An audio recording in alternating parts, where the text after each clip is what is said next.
on est là encore, cette fois-ci avec une autre leçon, c'est la différence entre en et dans.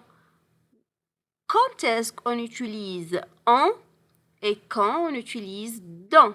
So in this video, we'll see the difference between the two prepositions en and dans, when we should use one or the other. Let's start. Alors, en et dans sont deux prépositions utilisées afin d'introduire un complément.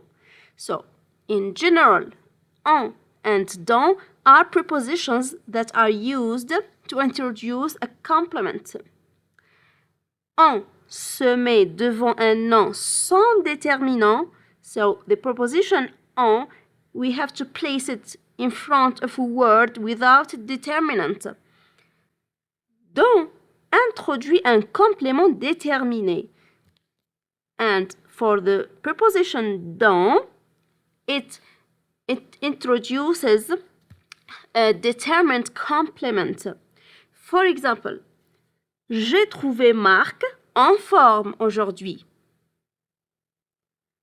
J'ai trouvé Marc dans une forme éblouissante aujourd'hui. Alors, you see here the difference form for the first sentence. Form, there it has no determinant.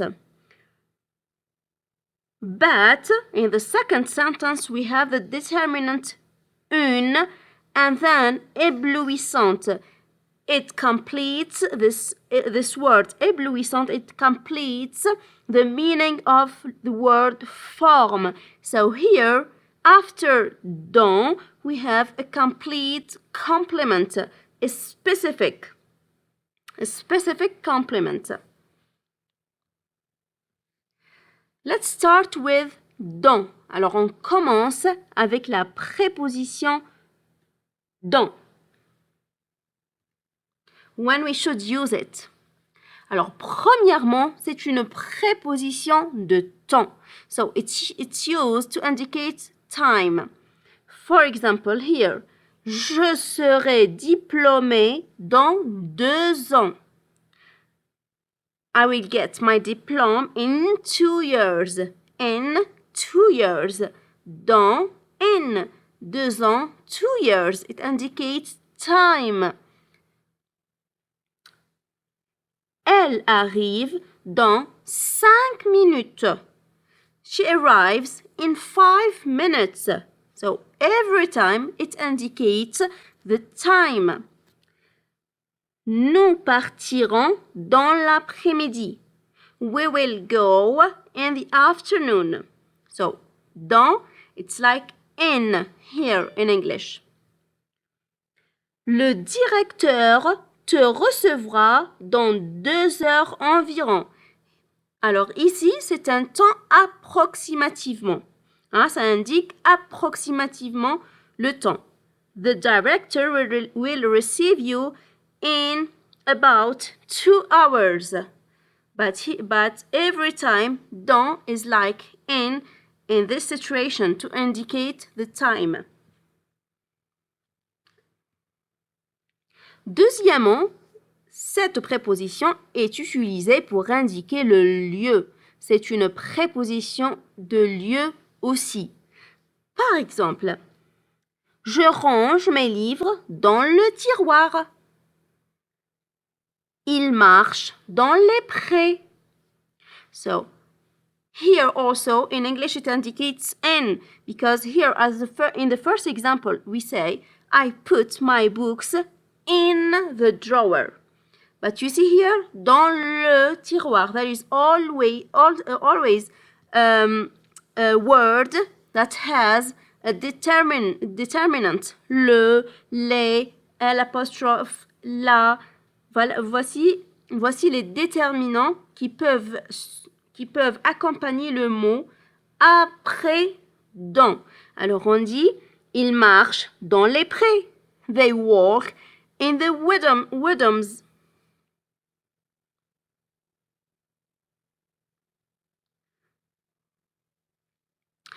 Ils marchent dans les prés. They walk in the how to say it? In the meadows. Yes, I think. Il est caché dans l'armoire. So, he is hidden in the cabinet. Ou nous nous promenons dans les rues de Paris. So, we walk through the streets of Paris. So, here, dans les rues de Paris, ici, ça indique, c'est le sens de à travers les rues. Through. Not in, but through. So this was the second way to when should we use the preposition dans. Let's continue. Alors, troisièmement, on utilise dans aussi pour exprimer une manière, so to express a way.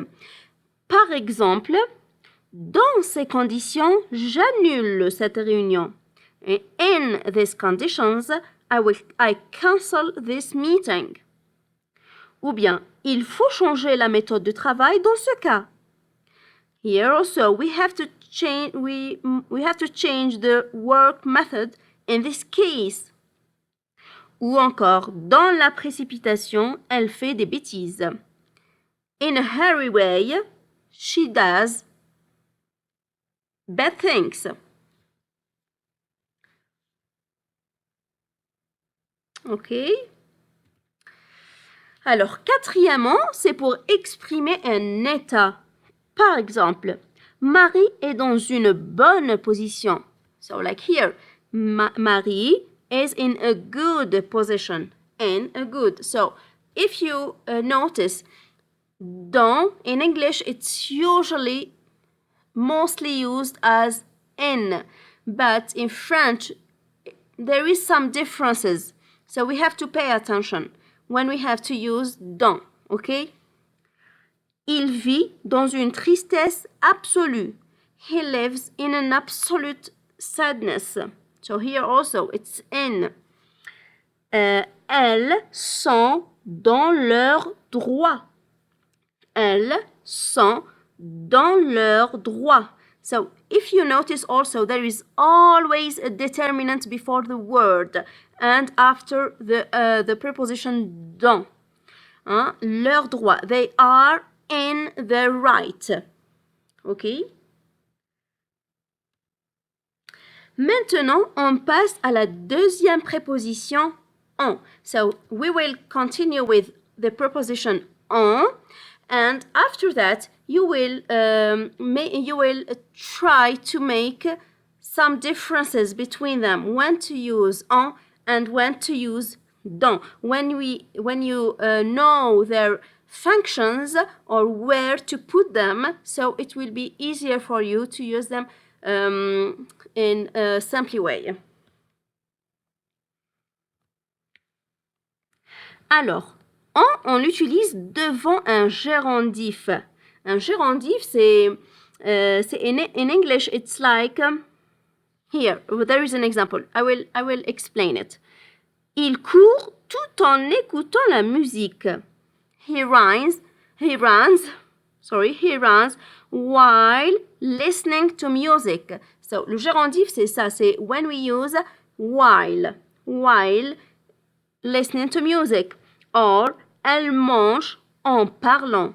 She eats while speaking. Ce monsieur marche en boitant.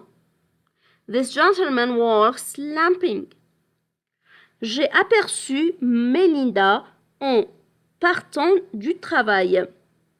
I've seen Melinda while going from work. Okay? So here, en is used as a gerund, preparing, listening, eating, speaking in front of this in, but it's there is no big difference between dans and en in English. We use them as in, but in French it's different. So we have to pay attention to that. And then we use en in front of a word without determinant, which indicates a situation. Like here, for example, nous sommes en vacances. We are on vacation. On. So here it's used as on.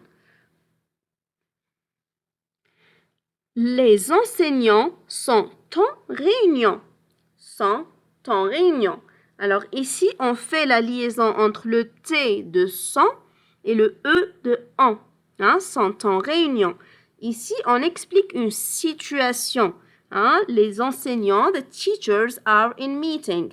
So here we are explaining the situation. Where are they? La victime est transportée à l'hôpital en urgence. So the victim is taken to the hospital in an emergency. Vous partez en famille? Will you go in with your family? So here also there is just like two differences. Like in English, we can say on, in, or with.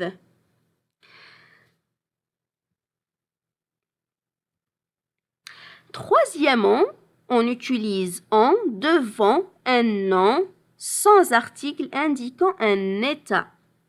Alors, par exemple, les rosiers sont en fleurs. Like, the roses are in bloom. Notre entraîneur est en colère après la défaite. Our coach is angry after our defeat. Mon fils s'est réveillé en forme après la sieste. My son woke up in a good shape after his nap. Okay, so, alors ici, on a dit, on utilise en devant un nom sans article indiquant un état. Alors, this is a big difference between en and dans. Dans, we use it in front of a noun, a specific noun with a determinant. But en, we use it only in front of a word without articles, without determinant. Okay? Like here, fleur, après la défaite, forme. There is no determinant before this word. And even in the even here, vacances, réunion, there is no determinant in front of the word coming after en. Okay? And then, on l'utilise comme pronom complément d'objet. So to replace a complement. Okay? It can be used here as it. Vous voulez combien de pommes de terre? J'en veux 1 kilo, s'il vous plaît. How many potatoes do you want? I want 1 kilogram, please. So here, en, ça remplace pomme de terre. Hein? Ça remplace le complément pomme de terre. Vous voulez combien de pommes de terre? J'en veux 1 kilo. It is used here to avoid repetition. We won't say je veux 1 kilogramme de pommes de terre. Instead of saying this, we say j'en veux 1 kilogramme, s'il vous plaît. Ou bien dans le deuxième exemple, j'ai mangé de la brioche, mais j'en veux encore. I have eaten brioche, but I still want some. Pour éviter la brioche, on utilise en. So to avoid the repetition of brioche, we say en. Est-ce que tu as encore besoin de ce livre? Oui, j'en ai besoin. So, do you still want or do you still need this book? Yes, I need it. So here also it's used to avoid repetition of the word livre. Il en reste encore du travail. It still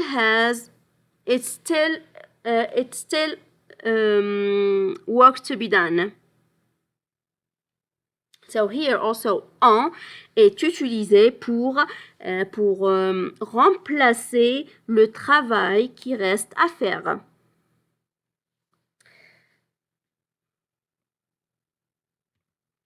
Cinquièmement, alors dans certaines expressions et locutions, so we use en in some expressions and phrases. Par exemple, en retour, je t'offrirai un joli cadeau. Like in return, I will give you a nice gift. In return, so here en retour. On va faire cette conférence en présence des journalistes. We will do this conference in presence of journalists. Aurélie est en train de préparer sa valise. Aurélie is preparing her bag. Here, en train de, it indicates the present, the continuous present. C'est du présent continu. Elle est en train de faire quelque chose. En train. So here we use en avec cette expression. Il faut payer ses factures en temps et en heure pour éviter les sanctions.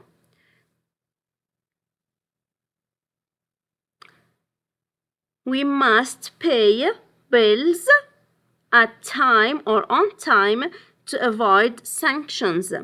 Alors ici aussi, en temps et en heure, ça veut dire dans le temps normal ou bien c'est-à-dire au temps exact. En temps et en heure. So, in this expression, we have to use also en. Okay? And then we use en as a preposition in front of a continent, of a name of a continent. So we say en Afrique, because if you notice here, all the continents names start with a vowel. So we can't say dans, alors on peut dire dans l'Afrique, mais on dit en Afrique. En Europe, en Amérique, en Asie ou bien en Océanie.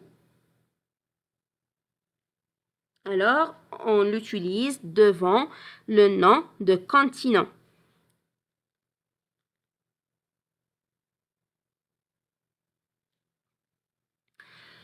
Devant aussi un nom de pays féminin singulier. So we use also en in front of a name or in front of a singular feminine country name, like Russia, France. These are feminine country names. Par exemple, je suis allée en Russie l'été dernier.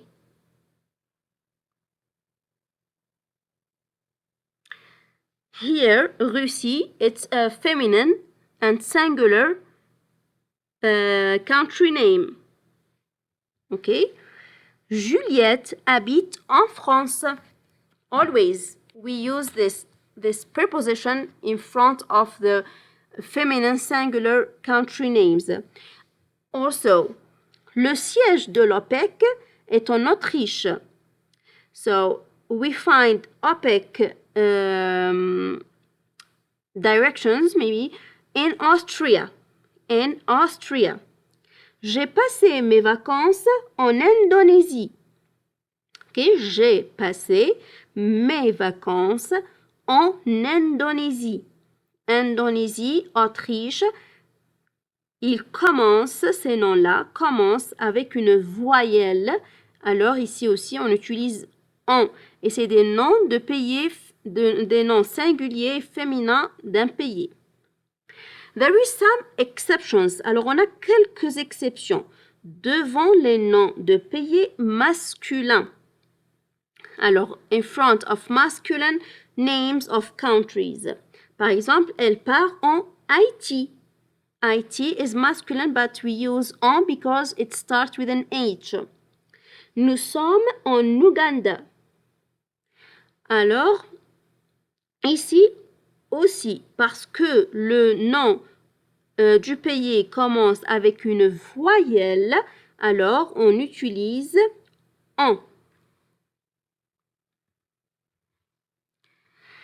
Alors, cette proposition est utilisée encore pour indiquer la matière dont est fait un objet. So it's used to indicate the material of which is made an object. Ok, par exemple, mon bonnet est en laine.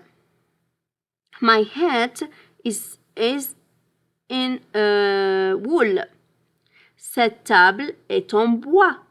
This table is made of wood. Cette montre est en or. This watch is in gold. Ces assiettes sont en porcelaine. These plates are in porcelain. So, in each sentence, we have the material of which is made the object. And in this case, we use in French, we use en, the preposition en. Alors, en laine, en bois, en or, en porcelaine, en argent, en plastique. It depends. We use it also in front of months, years, or seasons. For example, Elodie est née en 1980. So, Elodie is born or was born in 1980. Il fait froid. Ça, alors, the first sentence is indicating a year, a date. Il fait froid en hiver. Hiver is winter in English. So, it's a season. We say it's cold in winter. C'est en avril que les inscriptions scolaires commencent. So it's in April that scholar registrations begin.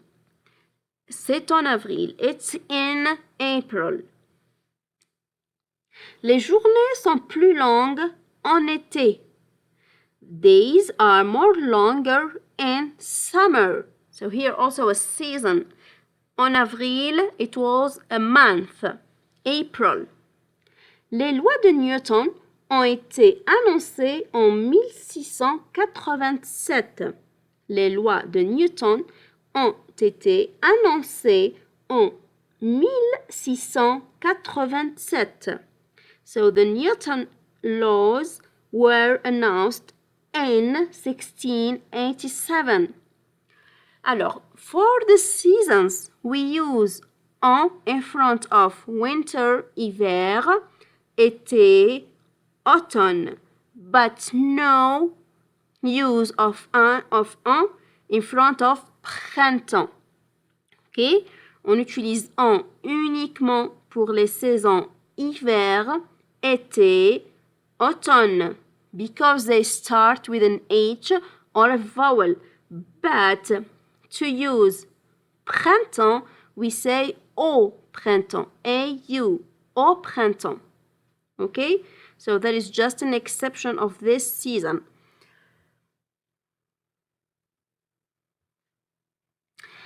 Et aussi, on l'utilise devant les moyens de transport. So we use it also in front of transport means. Par exemple, je voyage souvent en train.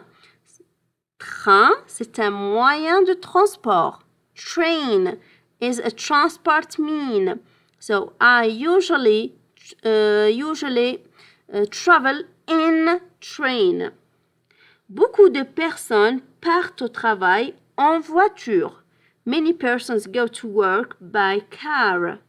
En voiture. Voiture, c'est car in English. And it's a transport means. So we say en voiture.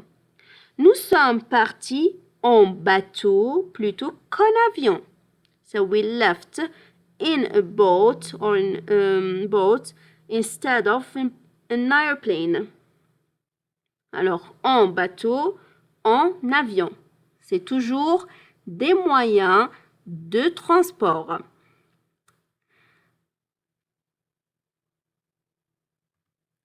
Et au final, je vous laisse cet exercice pour savoir si vous avez bien saisi les utilisations des deux propositions en et dans. So, at the end, I will let you do this activity to see if you have understood well the uses of the two prepositions en and dans. Alors, l'exercice. Complétez les phrases avec en ou dans. Ça fait du bien de dormir. Un lit confortable. Un lit confortable. Je te rappellerai la soirée. J'ai envie d'aller courir la forêt. Le cabinet médical se situe face de la poste. Tout le monde aime aller à la plage été. Ma fille doit retourner à l'école 2 heures. J'ai vu un chien abandonné sortant de la maison. Alors, vous pouvez regarder la vidéo ou si vous avez bien saisi, eh ben, vous allez répondre correctement. Si vous faites des fautes, ce n'est pas grave. Vous pouvez m'écrire toutes vos réponses dans les commentaires.